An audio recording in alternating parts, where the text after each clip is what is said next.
In this last session we're going to be looking at John 17 through 21. في المحاضرة الأخيرة دي هنتكلم عن يوحنا 17 ل 21.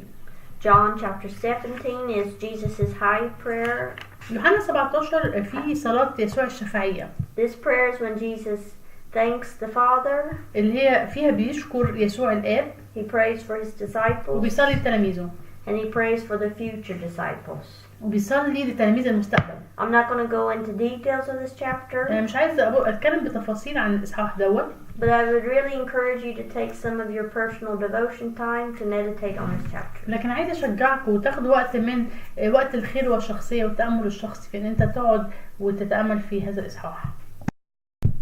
John chapter 18 through 20. يوحنا 18 لغاية 20. These events seem to go by so quickly. واضح ان الاحداث هنا بتمشي بسرعه قوي. And John focuses a lot on Jesus's divinity in these. يوحنا بيركز قوي على لاهوت يسوع. In John 18 verse 6 through 7. اصحاح 18 6 و7. Jesus says I am he. يسوع بيقول اني انا هو. He claims to be God. هو بيعلن ان هو الله. And then the crowd fell to the ground. ووقتها بنشوف انه لما قال العباره دي الناس وقعت على الارض.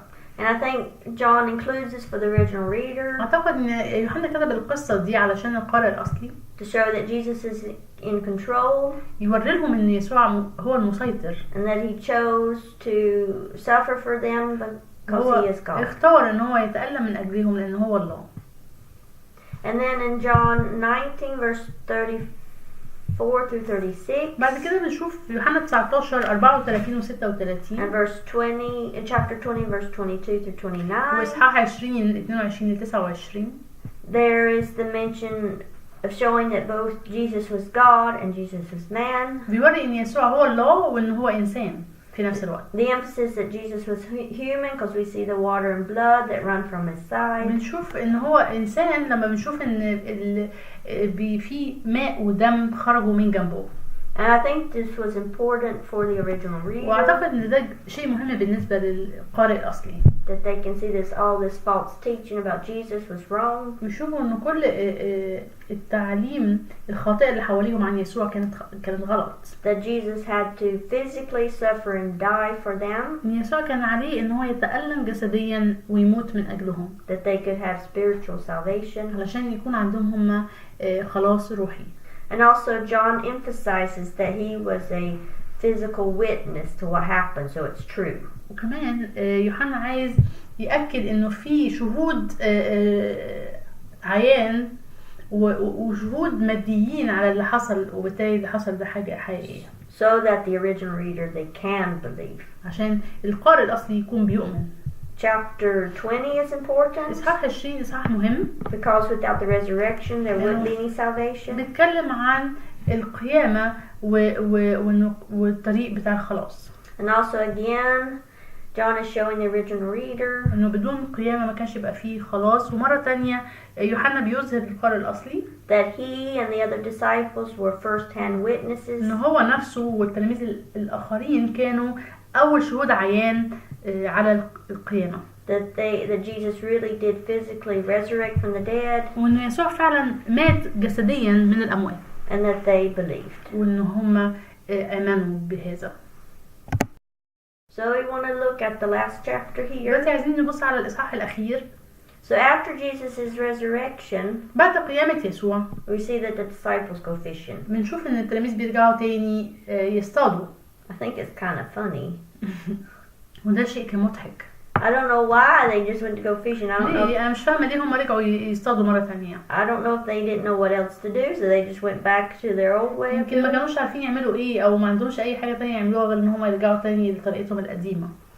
But the main point of the story is that Jesus met them where they were at. لكن الفكرة الرئيسية في القصة إن يسوع قابلهم في المكان اللي هم موجودين فيه. So they go fishing, they don't catch anything. هم راحوا يصطادوا لكن ما عرفوش يصطادوا أي حاجة. And then Jesus tells them to put the net on the other side of the boat. يسوع قال لهم حطوا الشبكة الناحية التانية من And السفينة. they catch so many fish. وبعد كده راحوا اصطادوا كتير قوي من السمك. I mean, it made me think fish do swim under the boat. الحقيقة إن السمك بيعوم تحت السفينة. So why is one side of the boat better than the other? فليه يعني واحد ناحية من نواحي السفينة أحسن من الناحية التانية. But this does show the disciples that the miracles haven't stopped. لكن هنا بيوري للتلاميذ إن المعجزات لم تنتهي بعد. And here we see that Jesus made breakfast for them. وكمان بنشوف إن يسوع عمل لهم فطار. Again, he still eats. إنه جسديا هو لازال بيقدر ياكل. So to show the original reader that Jesus is spiritual, but he's also physical. بيوري القارئ الأصلي إن هو يسوع هو روحي بس هو أيضا مادي. And then verse 15 and 17. بعد كده عدد 15 ل 17 we have where Jesus asked Peter 3 times if he loved him. بنشوف إنه هنا يسوع بيسأل بطرس 3 مرات أتحبني؟ Jesus might have done this because of the 3 times that Peter denied يمكن him. يسوع عمل كده لأنه بطرس أنكره 3 مرات. But I think Jesus is pointing to him that he's restoring him 3 times. وكأن يسوع عايز يقول له أنا بستردك 3 مرات بعمل لك استرداد. That Jesus is making him face his denial.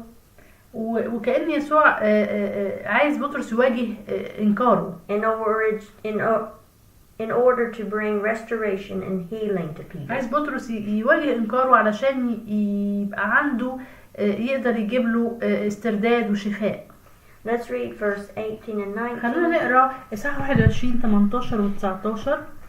الحق الحق أقول لك لما كنت أكثر حداثة كنت تمنطق ذاتك وتمشي حيث تشاء، ولكن متى شيخت فإنك تمد يدك وآخر يمنطقك ويحملك حيث لا تشاء.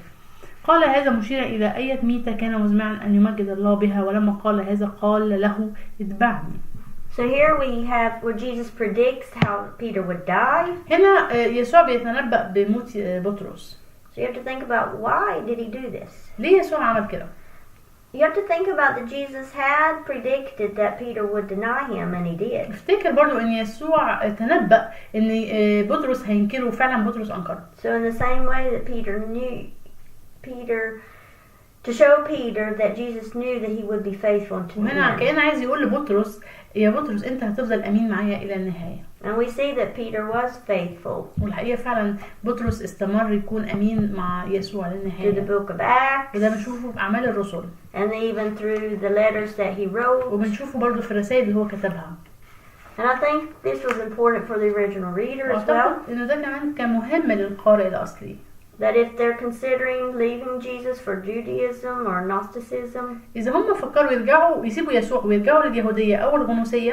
But there's still time for them to return back to Jesus. Like وإذا فعلا عملوا كده فلا لسه في وقت إن هو يرجعوا تاني ليسوع زي ما بطرس عمل. So in John chapter 21 verse 19 through 20 and 22. يوحنا 21 19 ل 22. Jesus tells Peter 2 times, "Follow me." يسوع قال لبطرس مرتين اتبعني. But then Peter says, "Well, what about John?" وبعد كده بطرس راح قال ليسوع طب وماذا عنه؟ يعني ايه اللي هيحصل ليوحنا؟ But I think Jesus is emphasizing to Peter and even the other disciples. لكن هنا يسوع عايز يقول لبطرس والتلاميذ الآخرين that they're to only focus on what he's called them to do. ان هما مش مهم بالنسبه لهم اي حاجه غير ان هما يركزوا على الحاجات اللي هو دعاهم يعملوها. They're not to worry about what someone else is doing. مش محتاجين يفكروا ايه الاخرين بيعملوه او ايه الشخص التاني بيعمله. But follow Jesus. لكن ان هما يتبعوا يسوع. And be faithful to what he's called them to do. ويكونوا امناء للدعوه اللي هو دعيهم ليها. And I think it's important for us to learn here. واحنا كمان محتاجين نتعلم هنا. That we shouldn't compare our ministry or our calling to someone else. ان احنا مش مفروض ابدا نقارن خدمتنا او دعوتنا مع خدمة ودعوة شخص اخر. But to be faithful to follow Jesus. لكن نكون امناء في تبعيتنا ليسوع. And do what he tells us. ونعمل الحاجة اللي هو بيطلب مننا نعملها. So I want to end these teachings. عايزة اختم التعليم دوت. Just to think about the main thing that John focused on. عايزة أرجع أركز على الحاجة الأساسية اللي يوحنا كان بيركز عليها. That Jesus is our life and through him we have eternal life. إن يسوع هو الحياة وإنه عن طريق يسوع لينا حياة أبدية. And in some ways in John 17:3. وفي يوحنا 17:3. Jesus defines what eternal life is. يسوع هنا بيحدد إيه هي الحياة الأبدية. That they may know you, the only true God, and Jesus Christ whom you have sent. أن يعرفوك أنت الإله الحقيقي وحدك ويسوع المسيح الذي أرسلته. It's about relationship. الأمر يتعلق بالعلاقة. including belief, obedience, and fellowship. اللي فيها إيمان وطاعة وشركة.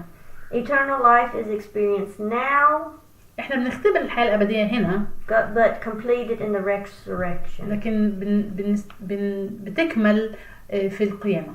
It's now and not yet. هي الآن، بدأنا الآن لكن ليس بعد، لم يعني تاخد ملئها بعد. Where God wants us to experience His life in every area of our lives. الله عايزنا نختبر حياته في كل مجالات حياتنا. But we need to let go of control of our life. لكن احنا محتاجين نبطل نسيطر على حياتنا and to know God. ونعرف الله. Thank you. This is the end of this session. شكرا. دي ختام المحاضرة دي.